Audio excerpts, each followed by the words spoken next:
నమస్తే, welcome to our channel. నేను సౌజన్య. So రాబోయేటువంటి ఆంధ్రప్రదేశ్ ఎన్నికల్లో నరసాపురం నుంచి RRR రఘురామ కృష్ణరాజు గారే పోటీ చేశారని చెప్పి వార్తలు వస్తూ ఉన్నాయి. కానీ ఇప్పుడు ఆయన పోటీ చేయట్లేదు. బట్ ఎవరు నన్ను ఆపినా కానీ నేను నరసాపురం నుంచి పోటీ చేస్తానని చెప్పి రఘురామ కృష్ణరాజు గారు మాట్లాడడం జరిగింది. ఎందుకు అలా ఆయన మాట్లాడారు? ఇంతకీ ఎవరు RRRని ఆపింది? ఈ అంశానికి సంబంధించి మనతో మాట్లాడడానికి, వారి విశేషాన్ని మనతో పంచుకోవడానికి ఈరోజు మనతో పాటు ఉన్నారు senior journalist, senior political analyst CS రావు గారు ఉన్నారు. వారితో మాట్లాడదాం. నమస్తే రావు గారు. నమస్తే. నరసాపురం నుంచి అంటే బీజేపీ తరపున కావచ్చు, టీడీపీ తరపున కావచ్చు, పోటీ చేయకుండా రఘురామకృష్ణరాజు గారిని ఆపింది ఎవరు? ఆయన రాజేనా లేకపోతే ఇందుకు ఏంటి ఎవరు? సో ఎవరు ఆపారు? అసలు బీజేపీ తరఫు నుంచి రఘురామకృష్ణరాజు నరసాపురం నుంచి పోటీ చేయకుండా అనేది గత కొన్ని రోజుల నుంచి కూడా చర్చ జరుగుతుంది. 4 రోజుల క్రితం లోక్సభ బీజేపీ అభ్యర్థులను ప్రకటించారు ఆంధ్రప్రదేశ్. కానీ అసలు ఆయన ఆపడానికి కారణం ఎవరు? ఎవరన్నా ఆపారా, లేదంటే ప్రొసీజర్లో ఆయన పేరు రాకుండా పోయిందా? అసలు ఏం జరిగింది? రఘురామకృష్ణరాజు అనుమానం ఏంటి? జగన్మోహన్ రెడ్డి ఆపించారు అనేది ఒక అనుమానం. లేదు, వైఎస్ఆర్ కాంగ్రెస్ పార్టీ కోర్టులు బీజేపీలో కొంతమంది ఉన్నారు, వాళ్ళు ఆపించారు అనేది ఇంకో డౌట్. ఇంకో డౌట్ ఏంటి? చంద్రబాబు నాయుడే తనని మోయలేక వదిలిపెట్టేశాడు అనేది ఇంకొక అనుమానం. అసలు వీటిలో ఏది? ఈ కాకుండా ఇంకే 4వ కోణం కూడా ఉందా అని అంటే ఇప్పుడు 4వ కోణం బయటకు వస్తుంది. ఏంటి అని అంటే ఆ రాజే ఈ రాజు అభ్యర్థిత్వాన్ని ఆపించాడు అనేది ఒకటి అనిపిస్తుంది. ఏ రాజు అని అంటే ఆ రాజు బీజేపీలో ఉన్నాడు, బీజేపీలో కీలకంగా ఉన్నాడు. ప్లస్ ఆ కాన్స్టిట్యున్సీ నరసాపురం కాన్స్టిట్యున్సీ గతంలో ఆయన పోటీ చేశారు, గెలిచారు కూడా ఆయన. అయితే ఇప్పుడు ఆయన చురుగ్గా లేరు. కానీ ఆ రాజుకి ఈ రాజుకి ఆర్థికపరమైనటువంటి కొన్ని ఏదో విభేదాలు ఉన్నటువంటి కారణంగానే ఈ RRRకి నరసాపురం నుంచి బీజేపీ అభ్యర్థిగా పోటీ చేయడానికి అవకాశం లేకుండా ఆయన బీజేపీ పెద్దలతోటి మాట్లాడి చేశారు అనేది ఒక వర్షన్, 4వ వర్షన్ ఇప్పుడు వినిపిస్తుంది. అసలు వీటిలో ఏది కరెక్టు, ఏ వర్షన్ కరెక్టు అనేది మనం చర్చించుకుంటే, మొట్టమొదట జగన్మోహన్ రెడ్డి ఏదో చక్రం తిప్పేసి ఢిల్లీలో ఈయన అభ్యర్థిత్వాన్ని ఆపించాడు అనేది ఒకటి. ఇక్కడ ఇది ఎంతవరకు కరెక్టు అనేది కనుక మనం విశ్లేషణ చేసుకుంటే, అక్కడ జగన్మోహన్ రెడ్డి కానీ లేదంటే ఇంకొకరు కానీ బీజేపీ అధిష్టానానికి చెప్పేటువంటి అవకాశమే లేదు. అసలు జగన్మోహన్ రెడ్డికి అంత సీన్ ఉండదు, ఉండే అవకాశమే లేదు ఎక్కడ ఢిల్లీలో, అది కూడా బీజేపీకి సంబంధించినటువంటి అగ్రనేతల దగ్గర. కారణం ఏంటంటే బీజేపీకి సంబంధించిన అగ్రనేతలతోటి జగన్మోహన్ రెడ్డికి పని ఉంది, కానీ వాళ్ళకి జగన్మోహన్ రెడ్డితో ఏం పని లేదు. ఎందుకంటే జగన్మోహన్ రెడ్డికి ఉన్నటువంటి ఎంపీల మీద ఆధారపడి అక్కడ ఏం ప్రభుత్వం లేదు. కాబట్టి జగన్మోహన్ రెడ్డి వాళ్ళకి చెప్పేటువంటి స్థాయి కాదు, వాళ్ళకి చెప్పి ధైర్యం కూడా చేసేటువంటి ఛాన్స్ లేదు జగన్మోహన్ రెడ్డి. కాబట్టి జగన్మోహన్ రెడ్డి ఆపించాడు రఘురామకృష్ణరాజుకి బీజేపీ తరఫున నరసాపురం టికెట్ ఇవ్వకుండా అనేది రూల్డ్ అవుట్. అసలు ఆ ఛాన్సే లేదు.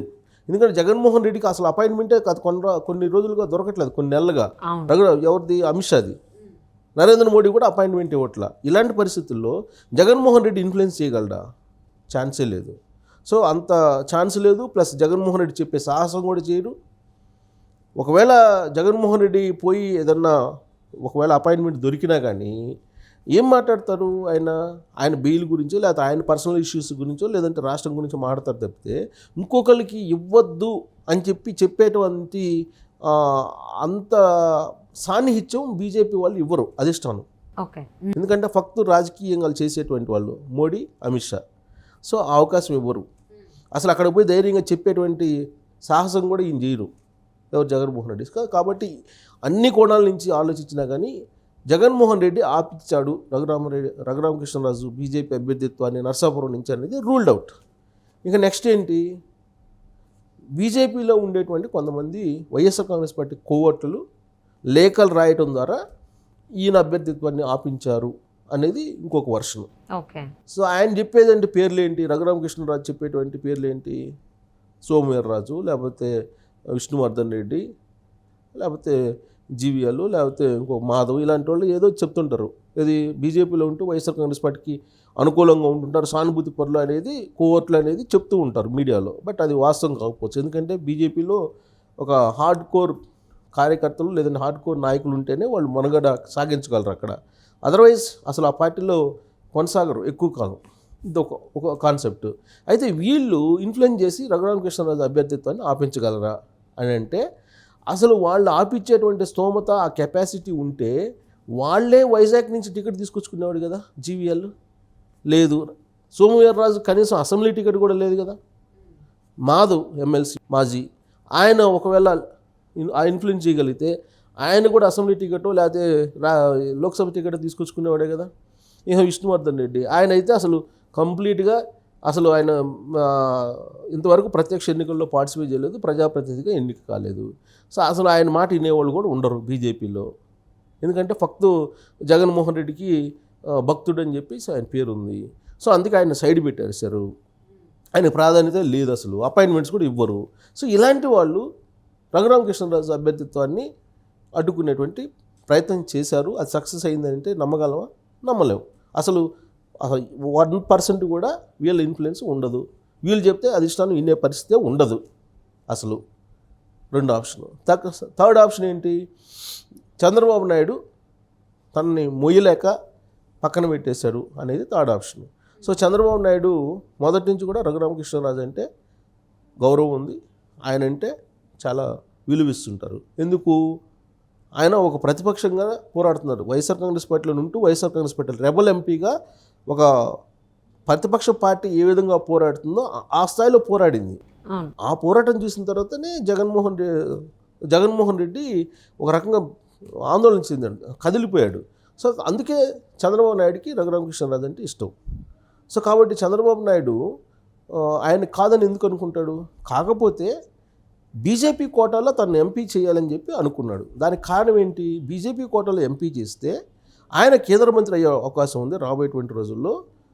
తెలుగుదేశం పార్టీ నుంచి కూడా ఇంకో కేంద్ర మంత్రి అయ్యేటువంటి అవకాశం ఉంది. కేంద్ర మంత్రి ఎంత ఎక్కువ ఉంటే అంత రాష్ట్రానికి ప్రయోజనం చేకూరుతుంది అనేటువంటి ఉద్దేశంలో ఆ ఈక్వేషన్ జరిగింది. అయితే బీజేపీ వాళ్ళు లాస్ట్ మినిట్లో ఈయన పక్కన పెడతారు అని చెప్పి ఎక్స్పెక్ట్ చేయలే చంద్రబాబు. సో ఇప్పుడు పక్కన పెట్టిన తర్వాత అసలు ఏం జరిగింది అనేది స్క్రూటినీ చేస్తున్నారు చంద్రబాబు నాయుడు.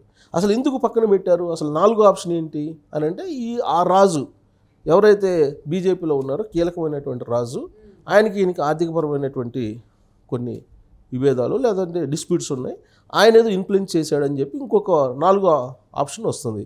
అది కూడా పెద్ద క్రైటీరియా కాదు. అతను చెప్తే వాళ్ళు వినే పరిస్థితుల్లో కూడా ఉండరు. ఒకవేళ ఆయన చెప్తే ఇన్ఫ్లుయెన్స్ చేసే పని అయితే అసలు ఈ ఆర్థిక లావాదేవీలకు సంబంధించినటువంటి పరిష్కరిస్తారు కదా, ఇద్దరు బీజేపీలో కాబట్టి. సో అది కూడా కాదు. అసలు ఐదో ఆప్షన్ ఏంటి? ఎందుకు నరసాపురం నుంచి రఘురామకృష్ణరాజుకు అభ్యర్థిత్వాన్ని బీజేపీ ఇవ్వలేదు అనే ఐదో ఆప్షన్ తీసుకుంటే, యాక్చువల్గా ఈయన వైఎస్ఆర్ కాంగ్రెస్ పార్టీలో ఉన్నారు రీసెంట్ వరకు కూడా. రీసెంట్గానే ఆయన రాజీనామా చేశాడు వైఎస్ఆర్ కాంగ్రెస్ పార్టీకి. బీజేపీ వాళ్ళ అభ్యర్థులు ప్రకటించే నాటికి ఈయన అసలు బీజేపీలో సభ్యత్వం లేదు రఘురామకృష్ణరాజుకి. రాష్ట్ర కమిటీ ఏదైతే ఉందో రాష్ట్ర కమిటీ దాదాపుగా ఒక 20 రోజుల క్రితం అసెంబ్లీకి సంబంధించినటువంటి అభ్యర్థుల్ని ముగ్గురిని ఒక్కొక్క అసెంబ్లీకి, అలాగే లోక్సభకు సంబంధించి 2 పేర్లని పంపించింది. ఏ పేర్లు పంపిస్తుంది? బీజేపీలో ఉన్నటువంటి వాళ్ళ పేర్లను పంపిస్తుంది, అంతే కదా రాష్ట్ర కమిటీ. సో రాష్ట్ర కమిటీ పంపించినటువంటి పేర్లో ఈయన పేరు లేదు. సో కాబట్టి నేషనల్ బీజేపీ పార్లమెంటరీ బోర్డు ఈ లిస్టులో ఉండేటువంటి వాళ్ళని ఫైనల్ చేస్తుంది. అలా ఫైనల్ అయ్యేటువంటి పేరే వర్మ పేరు. ఓకే. సో కాబట్టి ఇక్కడ టెక్నికల్ ఇష్యూ వచ్చింది. దీనికి ఏం చెప్తున్నారు? అసలు నువ్వు సభ్యత్వం లేకుండానే నీకు ఎలా ఇస్తారు అనేది ఒకటి ఇప్పుడు కొంతమంది రైజ్ చేస్తున్నారు.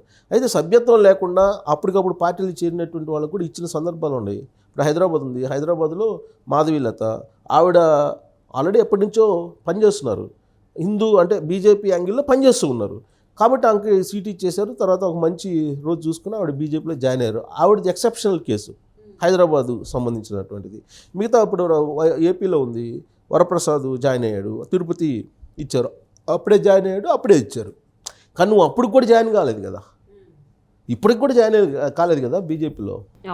సో కాబట్టి ఇక్కడ టెక్నికల్ ఇష్యూ వల్ల ఆగిపోయిందని చెప్పి ఒక ఫైనల్ వర్షన్ వస్తుంది తప్పితే ఇక్కడ జగన్మోహన్ రెడ్డికి రఘురామకృష్ణరాజు త్రిపులారిని ఆపే సీన్ లేదు.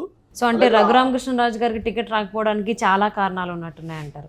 అంటే కర్నూలు చావుకి 1,00,000 కారణాలు అన్నట్టు 1,00,000 కారణాలు ఏమి లేవు. టెక్నికల్ ఇష్యూనే. టెక్నికల్ ఆయన బీజేపీలో చేరినట్టయితే బీజేపీ వాళ్ళు ఇచ్చిండే వాళ్ళే, కానీ బీజేపీలో ఇప్పటివరకు చార్లా. ప్లస్ అట్లీస్ట్ ఆయన రాజీనామా చేసిన వెంటనే చేరినా అయిపోయింది. తాడేపల్లిగూడెం సభలో, జెండా సభలో ఏం చెప్పాడు, ఏదో ఒక పార్టీ తరఫు నుంచి నేను పోటీ చేస్తాను, బట్ నరసాపురం నుంచే పోటీ చేస్తానని చెప్పారు ఆయన. అవును. ఇప్పటికీ ఏ పార్టీలో లేడు ఆయన, ఇప్పటికీ ఏ పార్టీలో జాయిన్ అవ్వాలా. మరి రాబోయేటువంటి ఎన్నికల్లో ఏ పార్టీ నుంచి ఈయన పోటీ చేస్తారనేది చూద్దాం. టెక్నికల్గా ఏంటంటే బీజేపీ వాళ్ళు ఒక సిస్టమ్ ఉంటుంది, ఏ నేషనల్ పార్టీకైనా రాష్ట్ర కమిటీ ఎండార్స్ చేసి కొన్ని పేర్లను సజెస్ట్ చేస్తూ అక్కడ పంపించాలి. అక్కడ మళ్ళీ స్క్రూటినీ చేసి ఒక పేరు ఫైనల్ చేస్తారు. అక్కడ నీకు చారలేదు అనేది ఒకటి. అందుట్లో బీజేపీ వాళ్ళు కొంచెం ఈ ఇష్యూలో చాలా స్ట్రిక్ట్గా ఉంటారు. సో అక్కడ మిస్ అయిపోయింది అంతే తప్ప రఘురామకృష్ణరాజుని బీజేపీలో ఉండేటువంటి వైసీపీ కోవట్లు కానీ, లేదంటే జగన్మోహన్ రెడ్డి కానీ, లేదా చంద్రబాబు నాయుడు కానీ, లేదంటే ఆ రాజు కానీ, ఈ రాజు మీద ఇంకో రాజు ఏదో అడ్డుపుల్లో వేసాడని, ఇలాంటివన్నీ కూడా ఉల్లే ప్రచారం వరకు మాత్రమే తప్పితే వేరే కాదు అనేది మనం. సో మరి రాబోయేటువంటి రోజుల్లో రఘురామకృష్ణరాజు గారు ఏ పార్టీ నుంచి పోటీ చేస్తారో చూద్దామండి. And thank you so much for spending your valuable time with us, CS Rao గారు.